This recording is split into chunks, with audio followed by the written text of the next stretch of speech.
भगवान तो समस्ते भल पाती किंतु जानी ना बेले बेले भक्त को भगवान एत भल पाती से निजे भी ताप माड़ गाड़ी भी सही दिखती से समर्पण भाव रहिले सरलता रहिले भगवान भी भक्त को बहुत भल पाइबे। समस्ते तो समस्ते भगवान को भल पाते किंतु भक्त को भल पाए भगवान बहुत निरा से बड़ भक्त नहले भगवान केबे माने भक्त पे माड़ गाड़ी सहबेनि। बहुत सुंदर प्रसंग टे कहबी मु मनस्विनी आपन स्वागत करुच्ची मोर ब्लॉक मनस्विनी ब्लॉक रु। आज बहुत निछक सत कथा टे कहबी। सकुबाई बोली जड़े झीर ना सकुबाई से छोट बड़ू बहुत भगवान को भल पाउला। जिते बड़े से बाहाला शाशुघर को आसला सेठी भी से भगवान को बहुत पूजा करे सब करे किंतु से एते काम दाम करे सब करे किंतु शाशुघर लोक स्वामी ताकू केबे भी भल पाती सबू कथा टुकती सब बड़े रागती। तापर दिने कौन है ना से बाहर को पानी पे जाइए देखला जड़े कीर्तन दल बहुत बड़ कीर्तन दल से जाऊे भगवान पाखु माने बांके बिहारी पाखक जाऊे से छोट बड़ू माने से विठल भगवान को बहुत भल पाउला। से माने सब मनरे जिते कष्ट थाऊ जहाँ थाऊ से भगवान को ही ध्यान करला। तो बाहर देखला जे जाऊँच कीर्तन दल सी कौन कला ना से मटिया को थोईदे सांगे चलला जा पहुँची गला कौटी वृंदावन में पहुँची गला बांके बिहारी पाखे किंतु घर घर लोक खोजिले कुआड़े गला एत जड़े पड़े कुआड़े गला किए कहला कि से जाइए कीर्तन दल में पलैछि किए देखी बोधे घर पाख लोक से कहीदेला।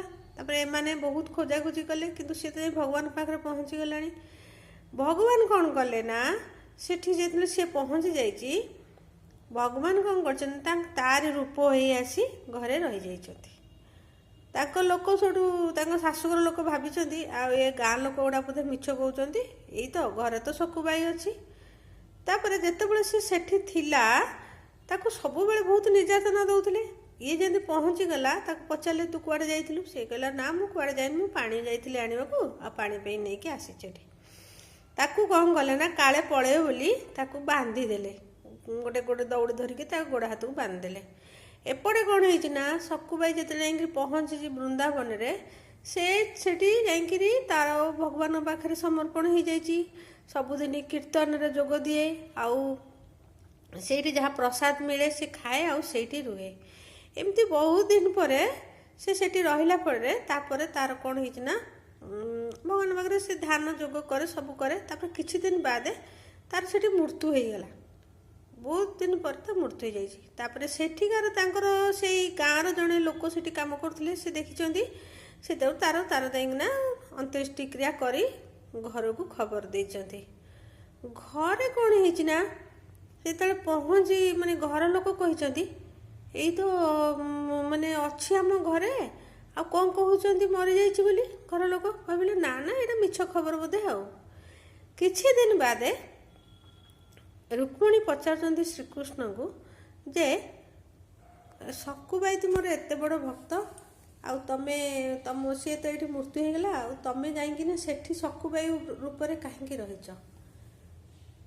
श्रीकृष्ण कहते देख सी मोर बहुत बड़ भक्त से मो पाई सबु बेले तार जीवनटा को उत्सर्ग करिछि आउ घरे एते माड़ गाली सहिला पर भी से मोर केबे भी सेवा छाड़ीनी सबु बेले मने मने ध्यान करछि आउ से देख मते मो पाखु भी पड़े आसी तेणु तापाई मु जहाँ भी हेले करि परिबी। तापरे किछि दिन पर देखला माने निजे बांके बिहारी से सकुबाई की पुणी पुनर्जन्म देइछन्ति। सकुबाई जेतले घरे आसी पहुँचला देखिला बेलू श्रीकृष्ण ये अच्छा बंधा है सी जापारुची कि घर लोक जापारना।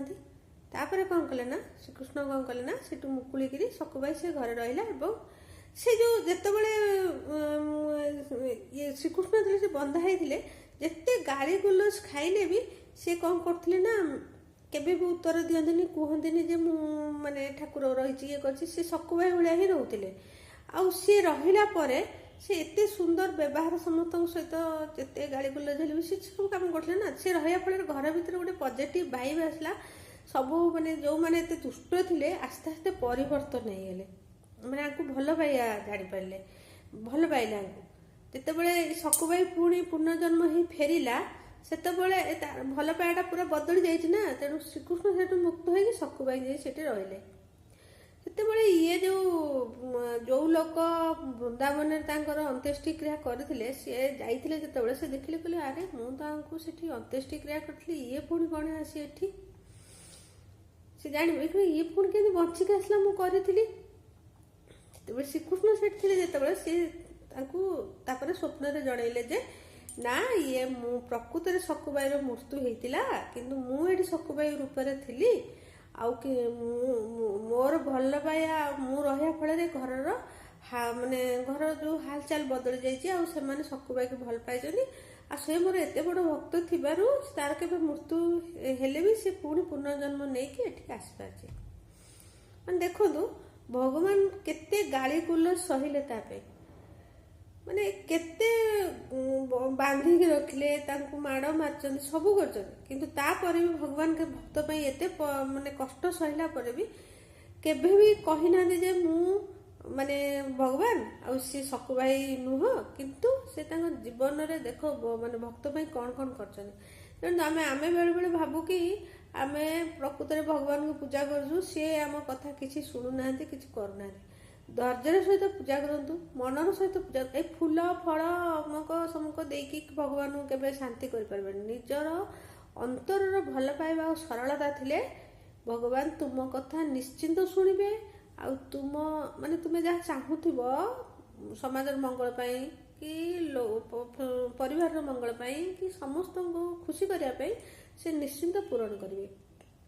ତେଣୁ ସବୁବେଳେ ମନରେ ଭଲ ପାଇବା ରଖନ୍ତୁ, ସରଳତା ରଖନ୍ତୁ, ନିଶ୍ଚିନ୍ତ ଭଗବାନଙ୍କୁ ପାଇପାରିବେ। ଯଦି ଆପଣମାନଙ୍କୁ ମୋ କଥାଟି ଭଲ ଲାଗୁଛି, ତାହେଲେ ମୋତେ ୟୁଟ୍ୟୁବରେ ଯଦି ଦେଖୁଛନ୍ତି ତାହେଲେ ଲାଇକ୍ ସେୟାର କରିଦେବେ। ଆଉ ଯଦି ନୂଆ କରି ଦେଖୁଥିବେ ସବସ୍କ୍ରାଇବ୍ କରିଦେବେ। ଆଉ ଯଦି ସବସ୍କ୍ରାଇବ୍ କରିଥିବେ ତାହେଲେ ଦରକାର ନାହିଁ, କେବଳ ଲାଇକ୍ ସେୟାର କରିବେ। ଆଉ ୟୁଟ୍ୟୁବ ଇନଷ୍ଟାଗ୍ରାମ ହଉ କିମ୍ବା ଫେସବୁକରେ ହଉ ଯଦି ଦେଖୁଛନ୍ତି ତାହେଲେ ଫଲୋ କରିଦେବେ। ମୁଁ ଆହୁରି ସୁନ୍ଦର ସୁନ୍ଦର କଥା ଆପଣମାନଙ୍କୁ ଶୁଣେଇବି। ଆପଣଙ୍କର ଏଇ କଥା ଶୁଣି ଯଦି ମନ ଖୁସି ଲାଗୁଛି ତାହେଲେ ମୋତେ ବହୁ ସଂଖ୍ୟାରେ ଲାଇକ୍ ସେୟାର କରନ୍ତୁ। ଆଉ ମୋ ଚ୍ୟାନେଲକୁ ଦେଖନ୍ତୁ। ରହୁଛି, ଜୟ ଜଗନ୍ନାଥ।